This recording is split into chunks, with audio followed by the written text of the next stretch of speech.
En el nombre del Padre, y del Hijo, y del Espíritu Santo. Amén. Vida eterna. El infierno es la separación eterna de Dios. La antropología cristiana ha destacado siempre el carácter personal del hombre y su condición de interlocutor libre de Dios, sin trivializar nuestra libertad, ni la triste realidad del mal que está presente en el mundo y se opone frontalmente a los planes de Dios y a la dignidad del ser humano.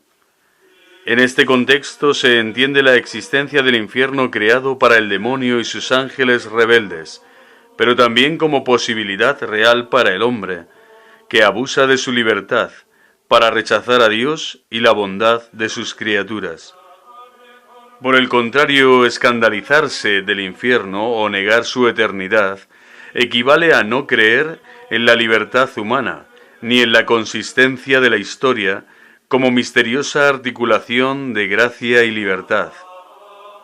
Si el cielo es la elevación, el infierno es el terrible descenso del hombre, la perpetua condenación de los pecadores.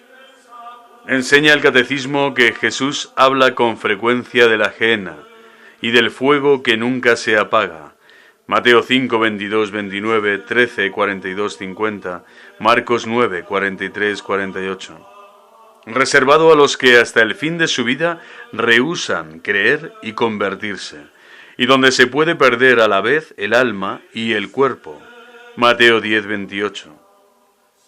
Jesús anuncia en términos graves que enviará a sus ángeles que recogerán a todos los autores de iniquidad, y los arrojarán al horno ardiendo. Mateo 13, 41, 42. Y que pronunciará la condenación. Alejaos de mí, malditos al fuego eterno. Mateo 25, 41. Las afirmaciones del Evangelio y las enseñanzas de la Iglesia a propósito del infierno son un llamamiento a la responsabilidad y a la conversión. Entrad por la puerta estrecha, porque ancha es la puerta y espacioso el camino que lleva a la perdición, y son muchos los que entran por ella. Mas, qué estrecha la puerta y qué angosto el camino que lleva a la vida, y pocos son los que la encuentran. Mateo 7, 13, 14. En particular, el catecismo afirma que Dios no destina a nadie a ir al infierno. Para que eso suceda es necesaria una aversión voluntaria a Dios, un pecado mortal, y persistir en él hasta el final. En la liturgia eucarística y en las plegarias diarias de los fieles, la Iglesia implora la misericordia de Dios, que quiere que nadie perezca, sino que todos lleguen a la conversión. Segunda de Pedro 3:9. La mayor pena del infierno es la que los teólogos llaman de daño, que consiste en la privación de la visión beatífica. El alejamiento total del amor de Dios es la peor desgracia que puede sobrevenir a una criatura destinada a participar en la gozosa intimidad de la vida divina. En el infierno el alma comprende perfectamente que Dios es su verdadero bien. Conoce entonces el fracaso absoluto de su vida, después de haber recibido infinidad de gracias y de oportunidades para rectificar y amar, pero ya no hay remedio. Está fijada para siempre en su voluntario apartamiento de Dios. Junto a la pena de daño, hablan de una pena de sentido, que viene a subrayar la tristísima condición de los condenados. Esta pena es presentada por la Escritura de diversas maneras, utilizando comparaciones, viendo el infierno como una prisión tenebrosa en la que los réprobos están encadenados. Primera de Pedro 2, 4, 6. Un lugar de tormento, donde hay un continuo llanto y rechinar de dientes. Mateo 22, 11, 13. Y también como un lago de fuego y azufre que arde sin interrupción. Apocalipsis 20, 14. Especialmente se menciona el fuego inextinguible, un fuego misterioso como instrumento de la justicia divina que puede obrar sobre los condenados. Son analogías que acercan a nuestro entendimiento y sensibilidad a esa realidad misteriosa y tristísima que no podemos imaginar en la tierra, sino tan solo compararla con los peores tormentos conocidos, no solo físicos, sino morales, y de fracaso definitivo de la persona en su capacidad de amar y hacer el bien. La doctrina de la Iglesia referente a la eternidad de las penas del infierno ha chocado con quienes sostienen una especie de amnistía final que recibió el nombre de apocatástasis desde los tiempos antiguos, que no tiene base en la revelación y ha sido rechazada como herética por el magisterio de la Iglesia. Tal certeza implicaría, en efecto, introducir un automatismo en la esperanza de la salvación que desposeería al ser humano, interlocutor libre de Dios, de su genuina responsabilidad. Lo que es un diálogo de dos libertades, diversas, pero reales, la divina y la humana, quedaría de ese modo convertido en un monólogo de una única libertad, la divina. Para algunos puede resultar difícil de comprender y de aceptar la doctrina sobre el infierno, sobre todo por falta de perspectiva y de una adecuada valoración del amor de Dios, de la gracia de la filiación divina. Son dones sobrenaturales y excelsos de un Dios infinitamente bueno que solo quiere el bien para los hombres. Con el pecado mortal, en cambio, el hombre se cree autosuficiente y se enfrenta a Dios. Aparta su corazón de los mandamientos divinos como si Dios limitase su libertad y su felicidad, a pesar de haber recibido muestras sin cuento de la benevolencia divina. En suma, el pecado mortal y el estado de pecado, sin arrepentimiento, tiene una misteriosa capacidad infinita de ofender a Dios y de violentar a las criaturas. Por otra parte, cuando miramos atentamente el mal, que se enseñorea de algunos, y su terrible difusión por la tierra en forma de guerras y genocidios, corrupción que sume en la pobreza a naciones enteras, redes de prostitución, difusión de droga y de pornografía entre los jóvenes, millones de abortos, perversión de las conciencias infantiles, o la lacra del terrorismo y sus extorsiones, entendemos mejor la justicia que encierra el infierno, así como la eternidad de sus penas para quienes se burlaron de Dios y pisotearon vilmente la conciencia y la vida de los demás. Sin embargo, la consideración de las penas del infierno suscita un saludable temor al pecado mortal, única causa por la que los hombres pueden condenarse eternamente.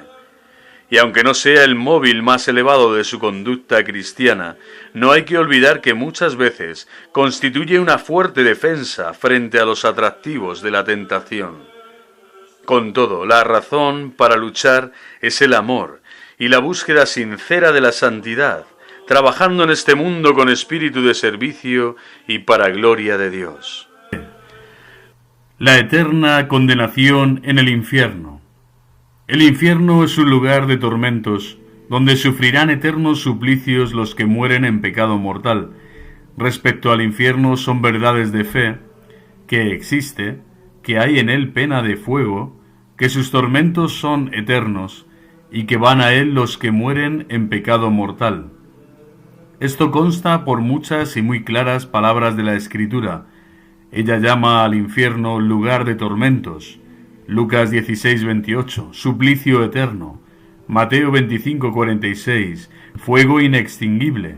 Marcos 9:42, y Dios dirá a los réprobos, apartaos de mí, malditos, al fuego eterno que está preparado para el demonio y sus ángeles.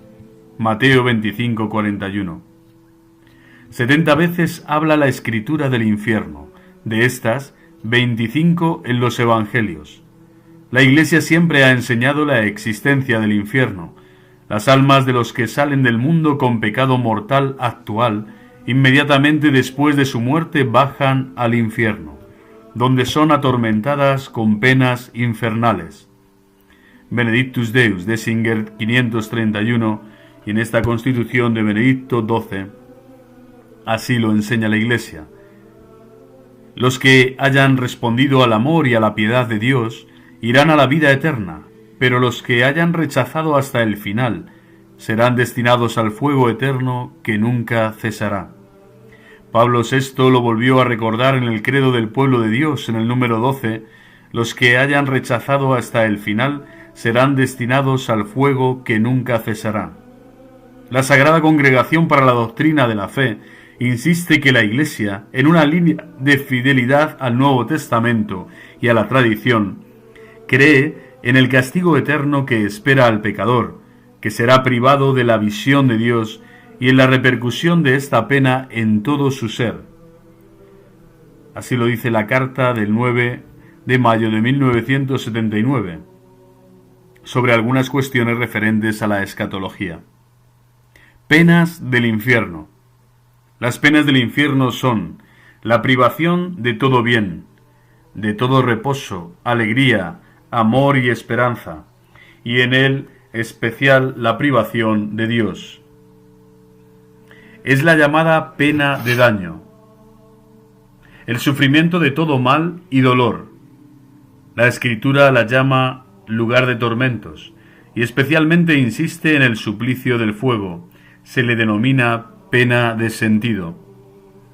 Las penas del infierno serán iguales en duración para todos los condenados, pues son eternas. Pero en cuanto a la acerbidad, serán diferentes, de acuerdo con la gravedad de los pecados y el abuso de las gracias recibidas.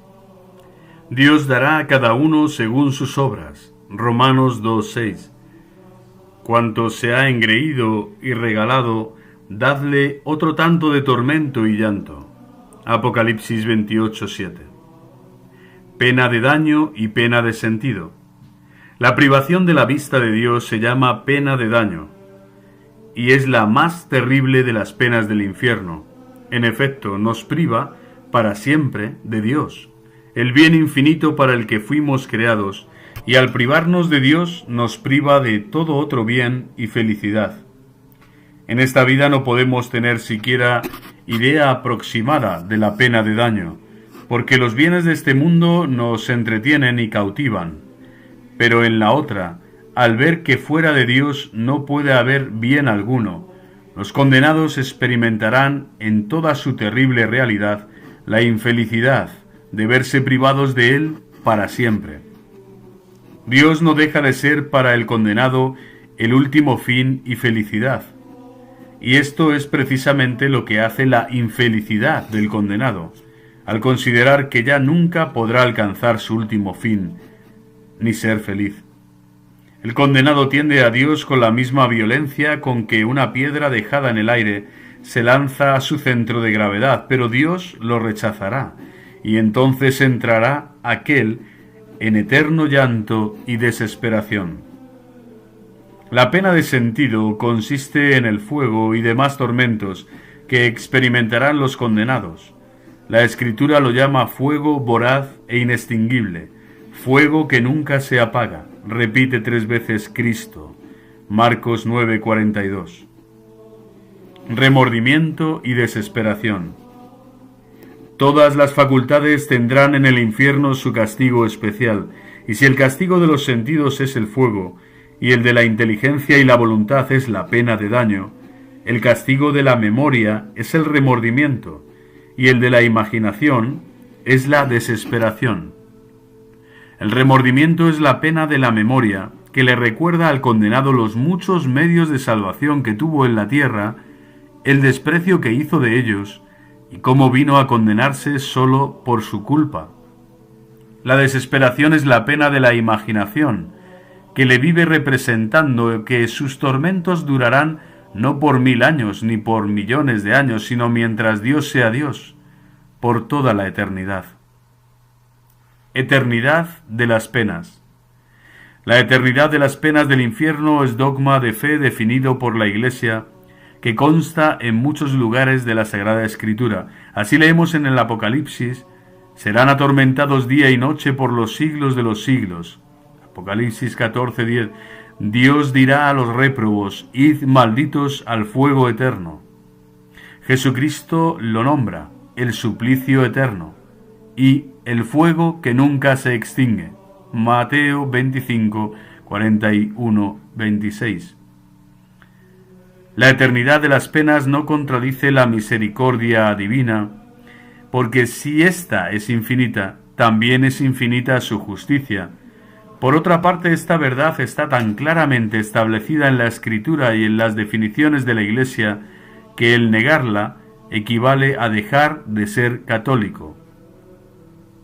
Para evitar el infierno debemos pensar con frecuencia en la eternidad de sus penas, para fomentar en nuestra alma el temor de Dios y el cumplimiento de sus mandamientos. No olvides, hijo, que para ti en la tierra solo hay un mal, que habrás de temer y evitar con la gracia divina, el pecado. El purgatorio. Su existencia. El purgatorio es un lugar de purificación en donde las almas justas que no han expiado completamente sus pecados lo expían con graves sufrimientos antes de entrar al cielo. Respecto al purgatorio, son verdades de fe que existe como lugar de expiación y que podemos ayudar a las almas allí detenidas. La existencia del purgatorio está claramente enseñada en el magisterio, implícitamente contenida en la Escritura y confirmada por la misma razón. Claramente enseñada por el magisterio eclesiástico. Baste citar estas palabras del Concilio de Trento. La Iglesia católica enseña que hay un purgatorio y que las almas allí detenidas reciben alivio por los sufragios de los fieles, principalmente por el santo sacrificio de la misa. De Singer 983. Implícitamente contenida esta enseñanza en la Sagrada Escritura. En efecto, después de narrar el libro de los Macabeos cómo Judas envió 12.000 dracmas de plata a Jerusalén para que se ofreciese un sacrificio por los muertos en el combate, agrega: es cosa santa y saludable el rogar por los difuntos a fin de que sean libres de sus pecados. Segunda Macabeos, segundo libro de Macabeos 12:46. Pues bien, si no hubiera purgatorio, esta práctica no sería santa y saludable, sino inútil, pues ni las almas del cielo necesitan oraciones, ni las del infierno pueden aprovecharlas. Confirmada también esta enseñanza del purgatorio por la razón. En efecto, hay almas que mueren en gracia de Dios, pero sin haber expiado convenientemente sus pecados. Pues bien, Dios sería injusto al condenarlas, porque están en gracia, y sería injusto el introducirlas así al cielo, porque no han satisfecho debidamente a su justicia. Debe, pues, existir para estas almas un lugar intermedio, donde se purifiquen antes de entrar al cielo. El cardenal Ratzinger, en un informe sobre la fe, publicado en la BAC en el año 1985, en su página 162 nos dice: la Reforma, en teoría, no admite el purgatorio, el protestantismo, o Bergoglio y todo su mundo, por consiguiente, las oraciones por los difuntos, pero en la práctica, al menos los luteranos alemanes han vuelto a ellas justificándolas con algunas consideraciones teológicas. Las oraciones por los propios allegados son un impulso demasiado espontáneo para que pueda ser sofocado. Es un testimonio bellísimo de solidaridad, de amor, de ayuda que va más allá de las barreras de la muerte. De mi recuerdo o de mi olvido depende un poco de la felicidad o de la infelicidad de aquel que me fue querido y que ha pasado ahora a la otra orilla, pero que no deja de tener necesidad de mi amor. Qué bellas palabras del cardenal Ratzinger. Penas del purgatorio. Dos clases de penas se sufren en el purgatorio: la pena de daño o privación de la vista de Dios, y la de sentido, que consiste en el fuego y otros padecimientos. Respecto a su intensidad, sabemos que son proporcionados al número y gravedad de los pecados, y que son mucho más intensas que los sufrimientos de esta vida, pero que las benditas almas las sufren con resignación y aun con alegría por la certidumbre de su salvación. Respecto a su duración no tenemos dato cierto, sin embargo, es claro que socorrer a las benditas ánimas es grato a Dios, quien las ama tiernamente y quiere verlas pronto en su gloria. Provecho para ellas, que nada pueden por sí mismas, ya que ha pasado el tiempo de satisfacer, de merecer. Y útil a nosotros, pues se convertirán en poderosas intercesoras nuestras. En especial hemos de pedir por aquellas con quienes nos unan vínculos de parentesco, amistad y gratitud, y por aquellas que puedan estar sufriendo por causa nuestra. Podemos socorrer a las benditas almas, con oraciones, comuniones, limosnas y buenas obras, por indulgencias ganadas en su favor, y sobre todo por el santo sacrificio de la misa. La eterna felicidad del cielo. El cielo es el lugar de la eterna felicidad, donde Dios recompensa a los justos. Venid, benditos de mi Padre, a poseer el reino que os tengo preparado desde el principio del mundo. Mateo 25:34. Es tan diferente a todo lo que conocemos que nos es difícil imaginar ese premio. Por la fe, sin embargo, sabemos que existe. La gloria del cielo es esa felicidad que el hombre desea vehementemente en esta tierra. El corazón humano está hecho para amar a Dios, y algunas veces lo consigue y otras, en cambio, se queda en las criaturas que nos ocultan a Dios. Pero en la tierra el gozo es siempre incompleto, mientras que en el cielo la dicha es perfecta, y no tendrá ya fin. Es la felicidad poseída eternamente, sin descanso y sin cansancio. No podemos expresar con palabras humanas la gloria del cielo. San Pablo nos advierte que ni el ojo vio ni el oído oyó, ni vino a la mente del hombre lo que Dios ha preparado para los que le aman. 1 Corintios 2:9. El Apocalipsis canta que Dios mismo será con ellos su Dios y enjugará las lágrimas de sus ojos, y la muerte no existirá más, ni habrá duelo, ni gritos, ni trabajo, porque todo esto es ya pasado. Apocalipsis 21:3, 4. San Agustín comenta: descansaremos y contemplaremos y amaremos y alabaremos. De Civitate Dei 22:30. Es lo que enseña la Iglesia. Veremos con claridad al mismo Dios, trino y uno, tal cual es. El Concilio de Florencia así lo describe en el Dessinger 693. Este contemplar a Dios cara a cara es lo que llamamos visión beatífica y ocupará nuestra vida en el cielo, llenándonos de felicidad. La visión beatífica. La visión beatífica es la visión directa e intuitiva de Dios. En este mundo no conocemos a Dios sino por raciocinio, en cuanto las criaturas nos revelan su existencia. En la otra vida lo veremos tal como es, en su misma esencia y belleza infinita. Primera carta de Juan 3:2. Para poder ver a Dios, éste nos eleva a un modo de conocer mucho más perfecto, que se llama la luz de la gloria, lumen gloria, luz sobrenatural que perfecciona nuestro entendimiento, ya que la visión de la esencia de Dios está sobre la naturaleza del hombre. El objeto principal de la visión beatífica es Dios mismo, pero en la esencia divina verán las almas cuanto les cause placer, como los misterios que creyeron en la tierra y muchas verdades y sucesos de este mundo. La visión de Dios produce el amor beatífico. Conociendo su infinita bondad y belleza, no podemos menos de amarlo con todo nuestro corazón.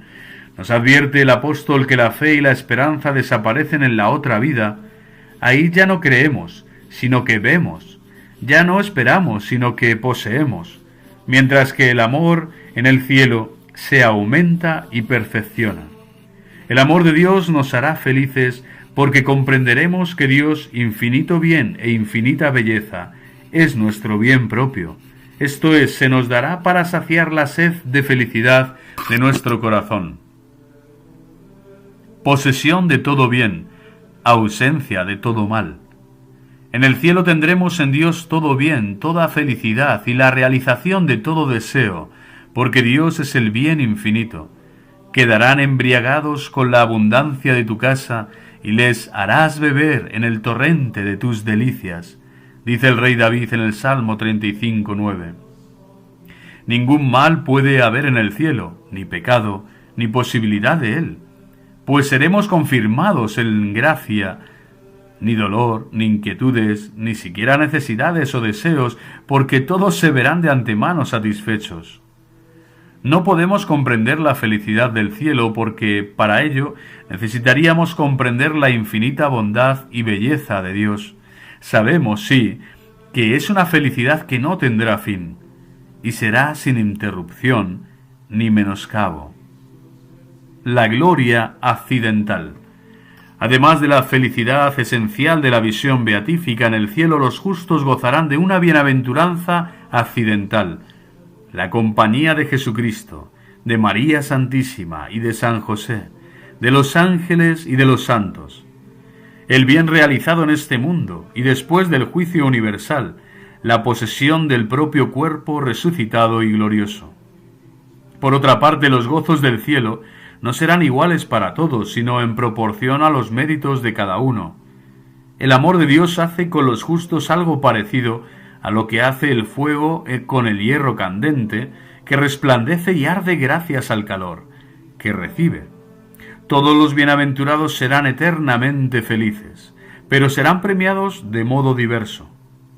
Habrá premios diferentes según haya merecido cada uno, y sin embargo, todos serán absolutamente felices, porque estarán plenamente llenos de Dios, colmados de Dios, de acuerdo con su capacidad adquirida por la correspondencia a la gracia durante la vida terrena.